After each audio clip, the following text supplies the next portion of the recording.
A warm welcome to another episode of SPAR's Talk of the Table. My name is Ilana, and it is a privilege to go behind the scenes of SPAR's community engagements. Often we know that our retailers and everyone in our SPAR group, they're working tirelessly, but it's always exciting to know who they are helping. Well, today we're talking to Sanet Fagan. She is the MD of South Africa Cares for Life. Sanet, welcome to SPAR's Talk of the Table.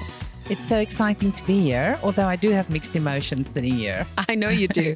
But a lot of magic happens at these tables. And I must tell you, the conversations that we have here, often we leave here with new ideas and also new understanding of what happens within the SPAR group and especially what happens to our communities and some of the work that you do.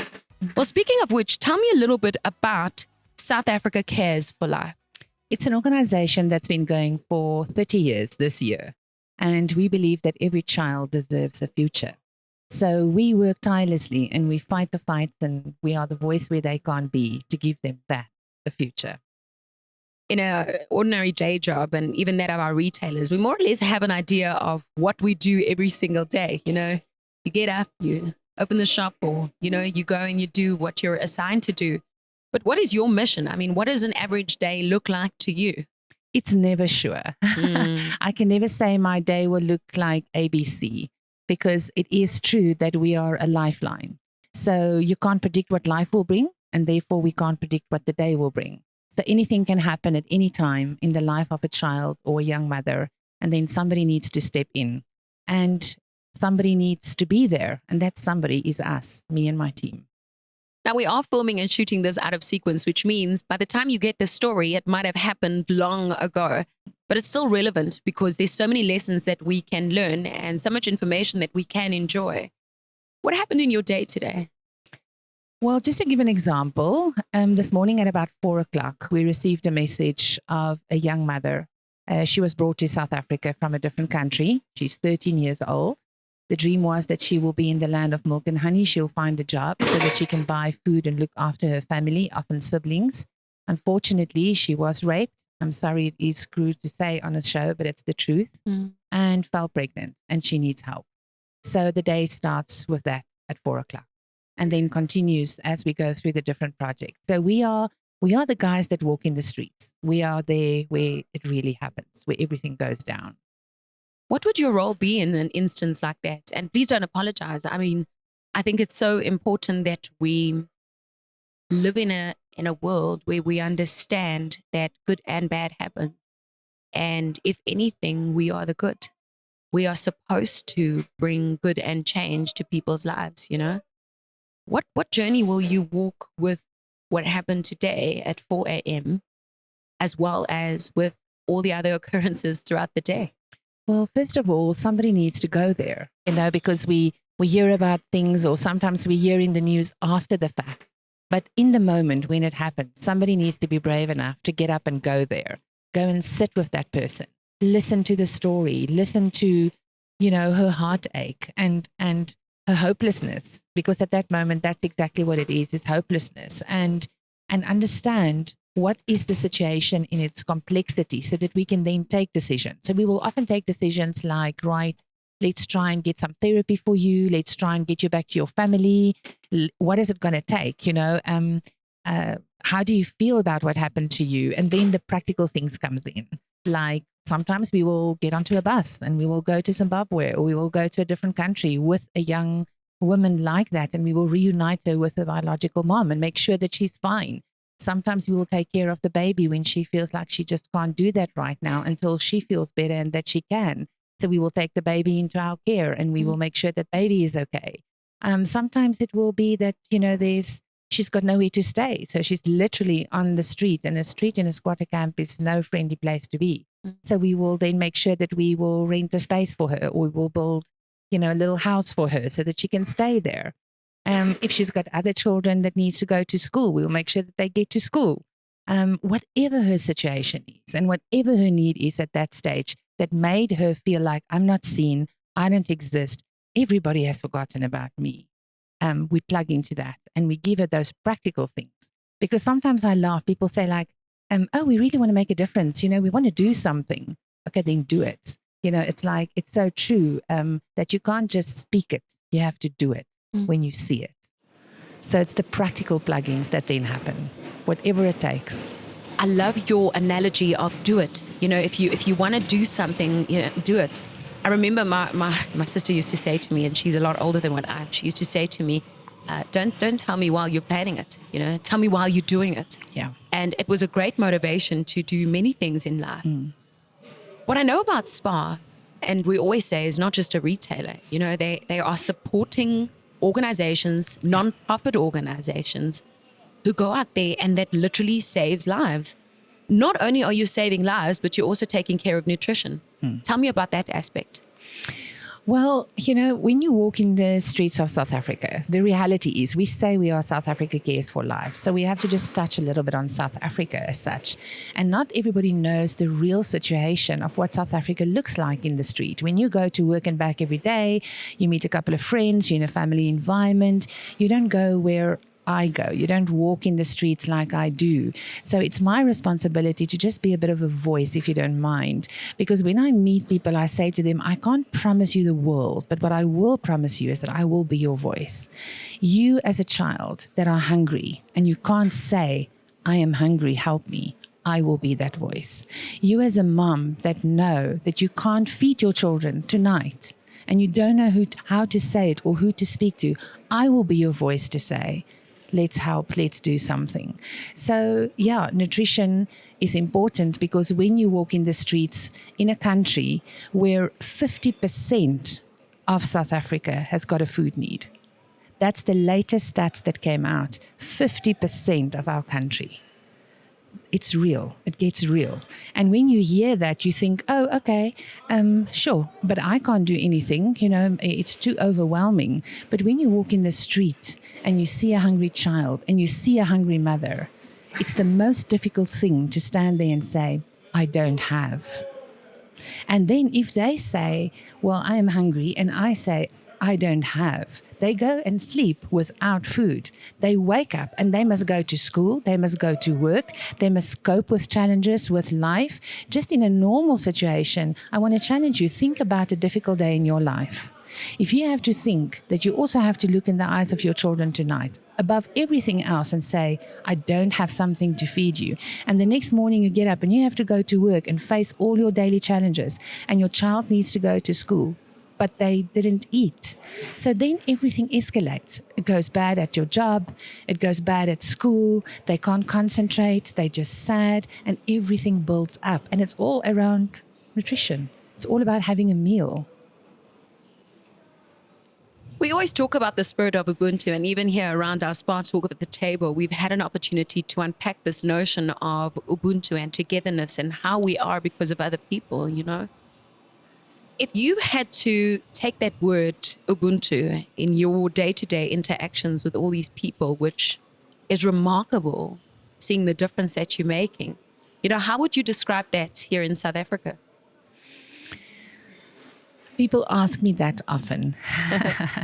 And it's a difficult concept because if you're sitting in a country where 30% less children are going to school, 71% of our children are growing up without fathers, 51% of the population of Tswane living in squatter camps, Ubuntu becomes challenging because sometimes, I don't even have to give. So there's many people that want to be Ubuntu. They want to do it, but they're also sitting with their own struggle. And also sometimes they don't even have to give. I speak to people when I go into the streets and I hear their hearts, and they'll say, I gave my last bread to my neighbor today, and then I don't have. So can you help me?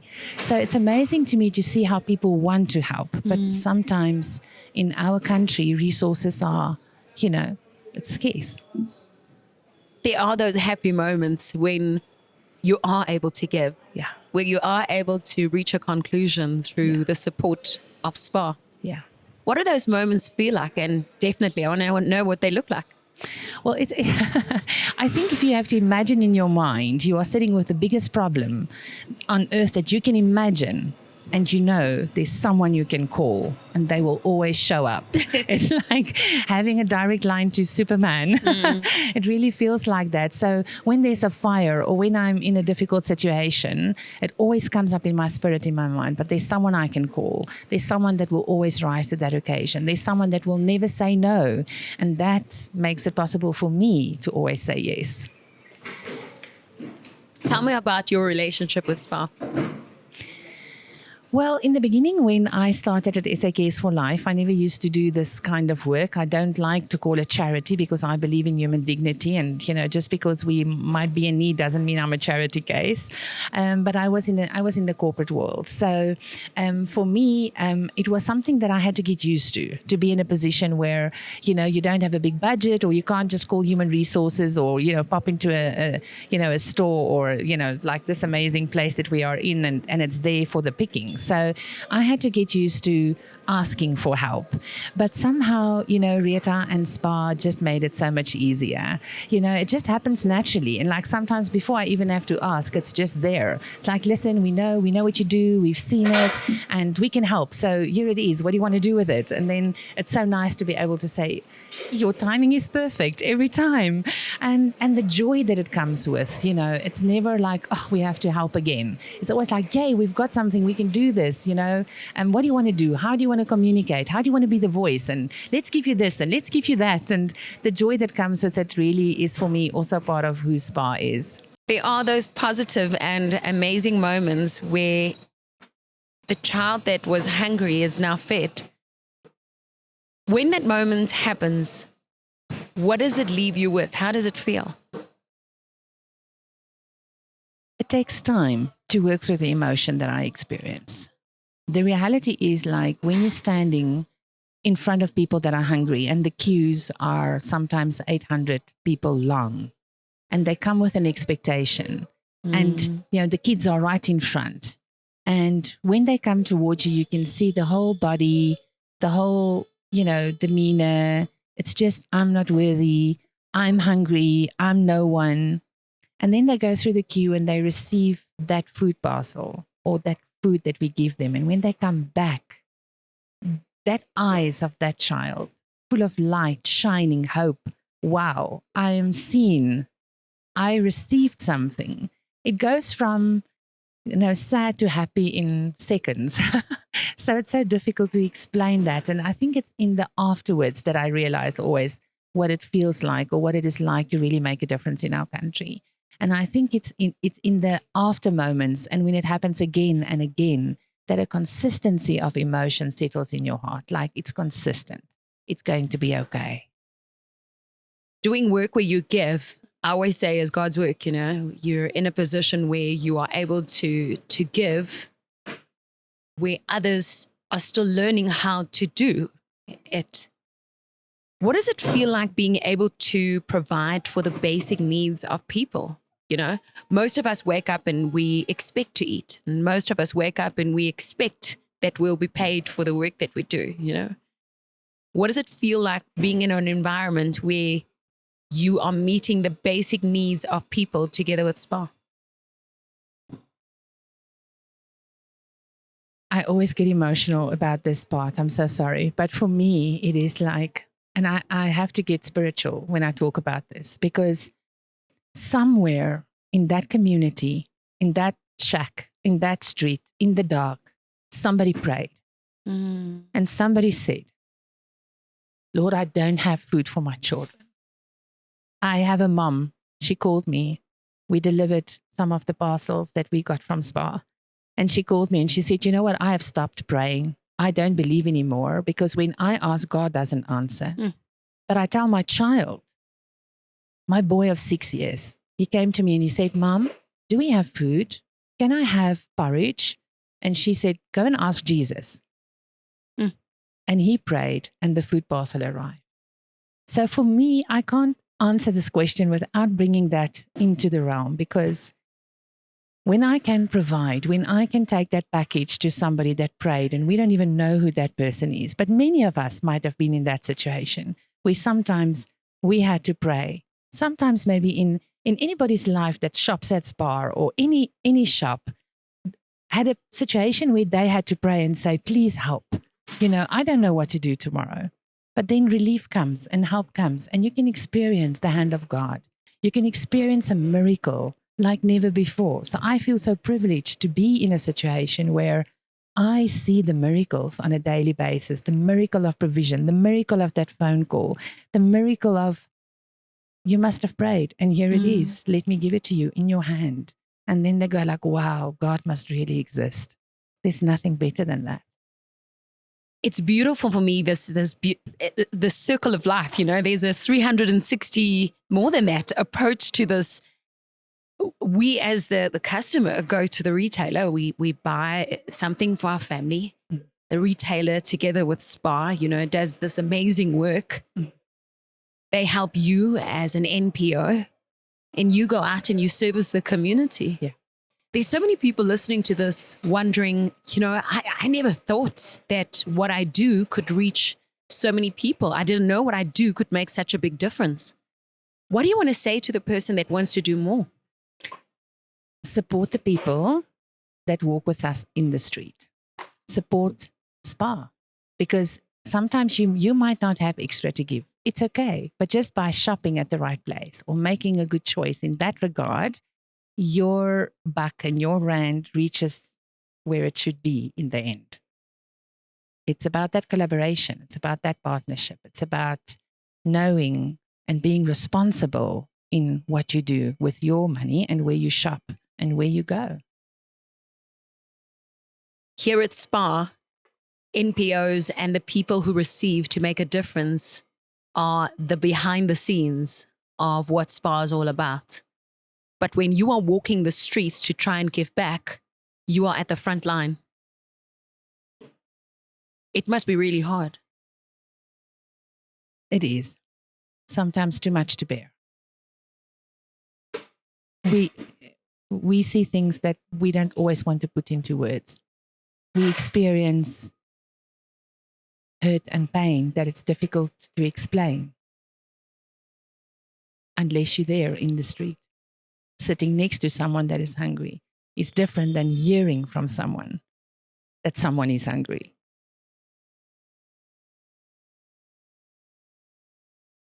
How can we do more?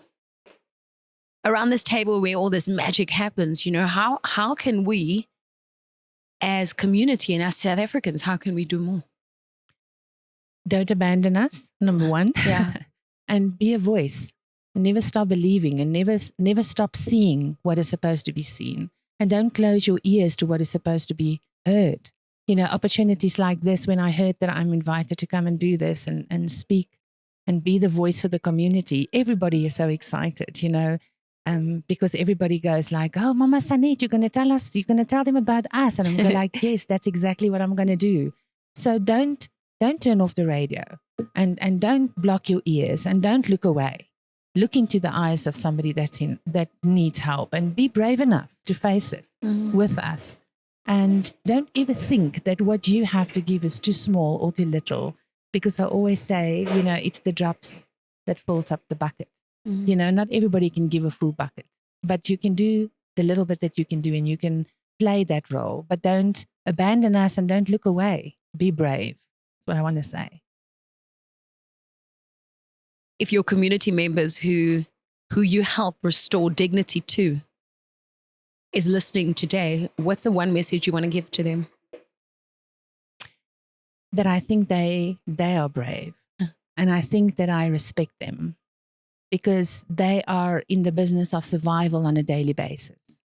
And those little children, sometimes we can give up hope so easily and we can just say, I'm so tired, or I'm not going to do this anymore. They just don't have a choice. They have to do it. They have to live through that day. They have to live through that situation. And sometimes they speak up in impossible situations to say, young women that stand up and say, I am raped. There's violence. I'm not treated well. Children that are saying, I want more. I want to be educated. They show up. They stand in front of that gate of that little container school in a squatter camp, and they just want to be educated, And one of the first words they learn is SPAR, because we often say, well, thank you, SPAR, for, the lunch today. Bless. But, So they, sometimes I feel like I'm supposed to be there for them, but they're actually there for me. They inspire me. They are the brave ones, teaching me a life lesson of just continue going through your day. You can do it. So I'm proud of them. That's what I want to say. What's your message to South Africa at large? How can we become better people by helping each other? Touch a child and you change a generation. Wow. The stats currently say that only 40% of our children will reach 40% of their potential. If you want to save our country, touch a child. Do something for a child. Never stop. Sanet Fagan, MD of South Africa Cares for Life, a SPAR beneficiary. It has been an honor getting to know you like this around our SPAR Talk of the Table. Thank you so much for joining us today. It's my pleasure. And thank you for allowing me to be the voice of the children. That should be here. Sure. Wow, that should be here, you say. Well, stay with us because after the break, we're speaking to another brave woman. She survived much and many, and she's here to tell her story. She's not just in this warehouse. She's a security guard. Stay with us. We'll be back after this. Don't you just love how SPAR brings value to your table? Grab that offering unique to the community at a SPAR Talk of the Table near you. In the mood for milk tart, some amagwinya, or that special biltong you love? Take your pick from daily savings, exclusive promotions, or perhaps that delectable you wish to treat yourself with. Look out for the Talk of the Table and get exactly what you and your family love. Only available at your nearest SPAR. SPAR, where for smiles. Welcome to SPAR Talk of the Table. I'm Elana, your host. Now, I didn't come empty-handed. It's always exciting to know that the magic happens at this table, and our next guest is a huge inspiration. It's always exciting when I come to the North Rand reception desk and I meet someone who understands what I need, where I need to go, and she definitely makes me sign in and out. And I remember during the COVID times, I had to sanitize as well. Miriam, it's so good to have you at our SPAR Talk at the Table. Welcome. I'm happy to be here. Thank you. Normally, you tell me what to do. Well, today I have you at my table, Miriam. True, eh?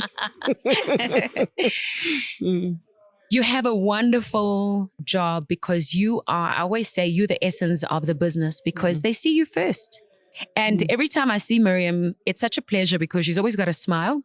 She's always got a lipstick on and her hair is always on fleek. So, Mom Miriam, you have to tell everyone a little bit about yourself. Tell me about where you grew up. I was born in Guyana. Then I was raised in Hammanskraal. Then we moved to Tembisa with my mom after she divorced in 1983. I'm still staying in Tembisa. The job that you do is an amazing one because you see who comes in and who comes out. Yes. What do you enjoy most about your job? Talking to people, getting to know people, greeting them, sharing our problems. We do that a lot. But that's a cultural thing. And I know that because you know what? We have this saying that we say, you don't get in a lift without greeting someone. Yes. You know, Yes. you always ask someone, how are you? And you will talk to someone about your problems. Yes. And that's why we don't feel so heavy, you know, because we talk to people. Yes. What's some of the most secrets people tell you? A lot of secrets, eh? Some of them even ask me to pray for them. I love that. Yes. Do you? I do. Every day. Miriam, wow, you're inspiring me because there was a time that your prayers was for your family, you know? Yes, yes. There was a time that your prayers were because you needed help. Yes. Tell me about the time in your life where you needed support and SPAR came through for you. A lot of people, especially from North Rand. Everyone was just so concerned. They'll come and ask me, what do you need, Miriam? What is it that you need? I need blankets. Tomorrow they'll bring for me. What is it that you need? I need pots. I didn't have everything. Everything was bent down. So What happened? The load shedding last year when it was after midnight, my late sister's daughter woke me up and said, the house is on fire. I thought the kids were playing. When we woke up, the house was really on fire. We couldn't take anything out. We just have to run out just like that. So when you get to the gate, the roof was just went in. Oof. Everything was exploding. Within an hour, the whole house was gone. Gone. There's nothing like a natural disaster that can take away everything. I mean, what does it feel like when you see your house burning down? I didn't know. You know, when things happen, you don't have emotions. You don't know, must I cry or must I do this? You just stand there helplessly and, oh God, it's all gone. Everything was just. At that moment when your house burned down, you'd lost everything. What's the one thing that you still had left? Nothing, just me and my belief that this will pass. God, this will also pass. We don't know where we're going to get help, but people came out in numbers, especially here. We are a family here. You know, just even if you don't give me money, just to come and say, Miriam, how are you today? I felt so good inside. I knew people still care. They do here around here. And still now, there are some people that are still asking me, how's everything? Are they building your house? What do you need? Even now, it happened last day. It's been a year now. We always say SPAR is a family. Yes, it is, eh? I'm not a SPAR employee, but it is the way they treated me here, the way they helped me out, the way they do everything for me. It's awesome. It's awesome. One doesn't just appreciate life when there's tragedy. And I know that even before the fire, you enjoyed coming here. Yes. What is it like waking up in the morning coming to SPAR DC? Yeah, I feel good, eh? I know even if I'm sad, I'm not the person who cry easily. But when I come here, people say, Miriam, how are you? I feel, ish. They're healing me inside. Yeah, they just healing me. We didn't go for counseling, but for me coming to work every day, it was healing for me. For you to ask me, how are you, Ma Miriam, today? It's a lot. That's why I say, I thank God. God, thank you for bringing people around me to encourage me, to give me hope, to give me whatever they gave me. Thank you, God. You are sitting at a DC where there's so much. I mean, I walk and I look at these shelves and it's stocked with dreams and with food and things that will go into shops with retailers and people will sell them. When you walk in here and you put on your beautiful luminous jacket and you sit behind that glass screen every single day, where do you think you're coming to? To SPAR Northern DC, where there is Ubuntu, there's everything, there's love. There's everything here. There's everything. They healed me, really. Without therapy, they were great, eh? Even Sophie Matlo, she'll call me every day. What's happening, Miriam? Are they helping? What's happening? What can we do? You know, this is not just a warehouse. This is home for me. This is my second home. I belong here. I do. When it comes to safety, a lot of the time, you know, we have to do the same thing over and over. Yeah. But I've seen what you do. Miriam is thorough. I come here as a familiar face, but she makes me sign in. Hi, sis Miriam. It's me. Remember Ilana that you've seen so many times. No, you must wait for Mama Sophie. And you must sign here.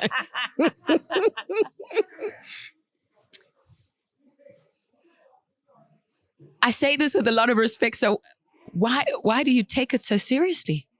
Because surely you could have just let me in. No. For the fact that I know you, I have to make you sign because it's not fair for other people. She goes in without signing, but we have to sign here, you see. Rules are rules. Rules are rules. Yes. Love it. What do you like most about your job? Hey, everything about this job. Everything. Everything, Sissy, especially when people come to me, share their problems with me. They go as far as telling me there was this white lady. She came one day, she was crying. I love singing a lot. I sing in my office. So she just looked at me and said, Miriam, I have a problem. I said, what problem? She doesn't know me. It was the first time coming to my office. I can't have kids. Oh, mommy. Can you pray for me? I said, why do you trust me? She said, I have this feeling that if you can pray for me, I'm going to be okay. I said, yeah, you're going to be okay. It's going to happen. Don't trust me, trust the Lord. She just came to me and said, pray for me. Maybe that is the other thing that make me happy to come to work, because I always pray for people. We always share their problems. I don't know how, but it's happening in me. I don't know. I can't explain it to you. To people that find it hard to enjoy their work, to enjoy what they are doing here at SPAR, what do you want to say to them? Yeah, let me tell you this. One day when I was going home, I wear this. I'm not ashamed of this. This is my hustle. So I was walking home and there was this lady. Said, how? Ma'am Miriam, you wearing your reflector and you're going home? I said, yes. She said, why? I said, why not? Have you seen the prostitute out there? They're not ashamed of what they're doing. Why must I be ashamed of this? I'm a single parent. This is my husband. It pays the bills. Yay! The kids goes to school. So why must I be ashamed of this? That is why I'm so proud. As long as you have a job that is paying you at the end of the month, it's a job. Am I wrong? To me, this is everything. It's everything, sis. I don't want to lie.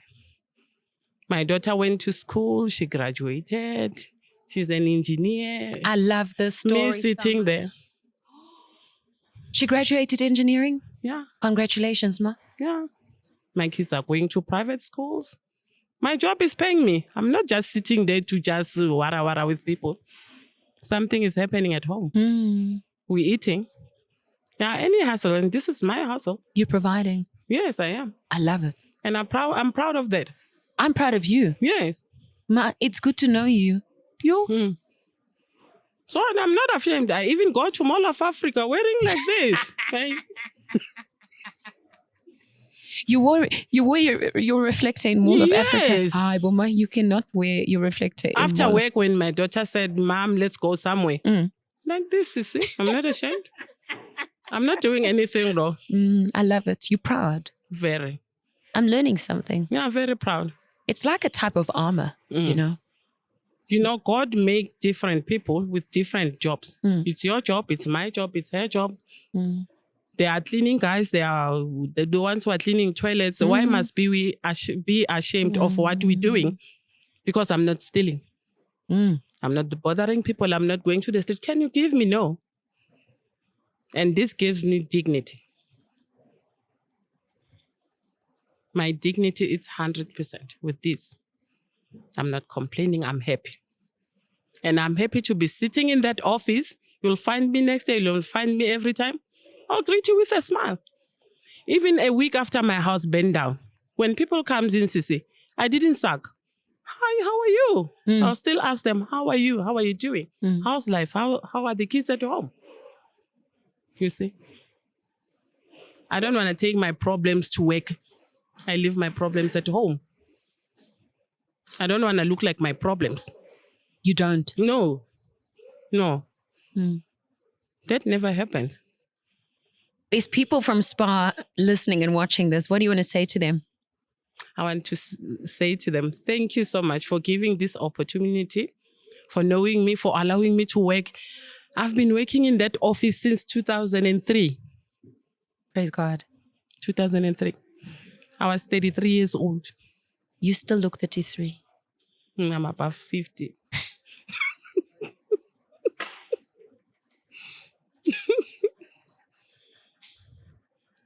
So you see, last year was the worst year for me. I don't want to lie. Before the house burned down, my younger sister passed away. She left me with 2 kids.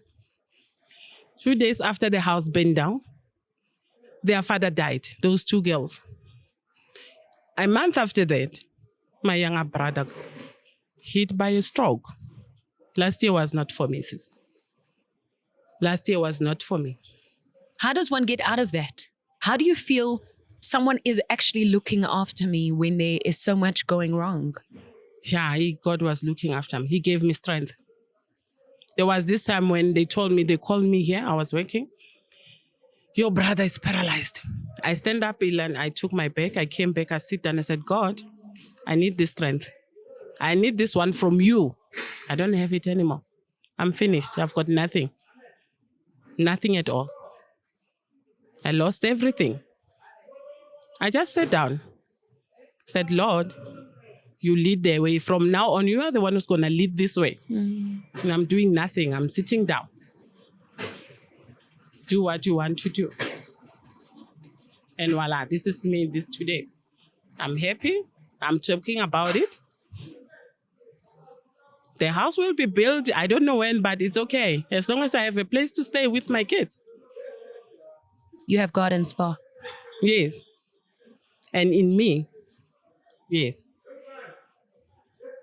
Because I love God so much. Do you love SPAR? A lot. I'm where I am because of SPAR, Sissy.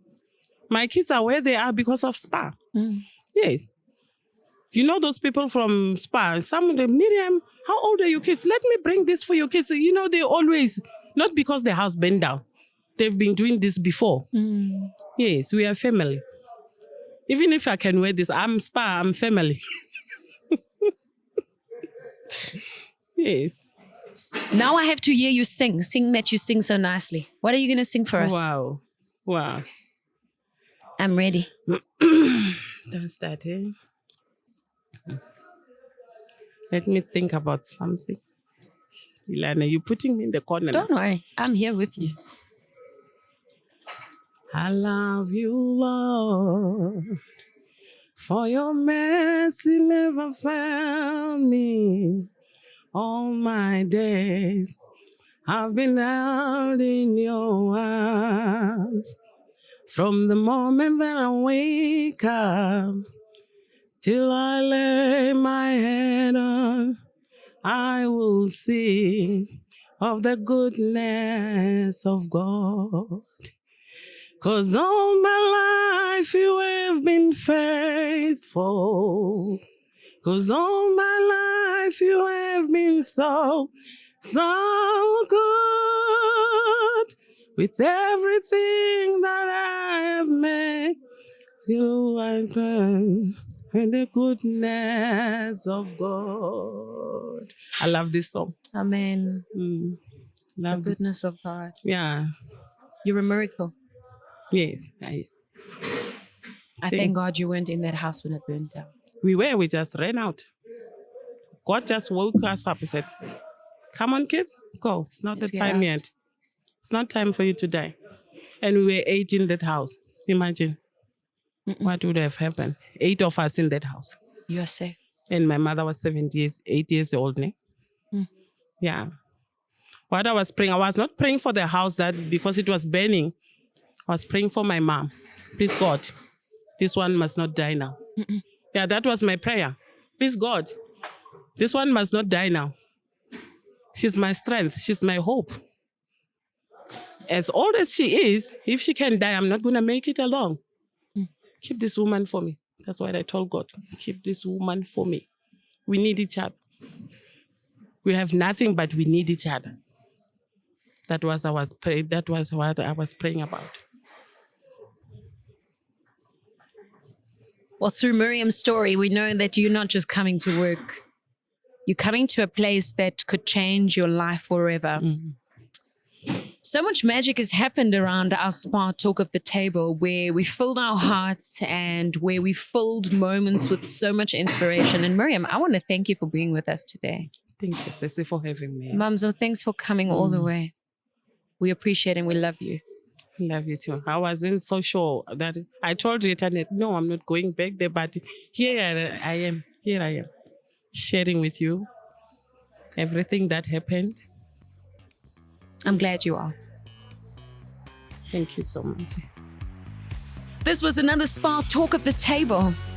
I'm Ilana. Stay safe.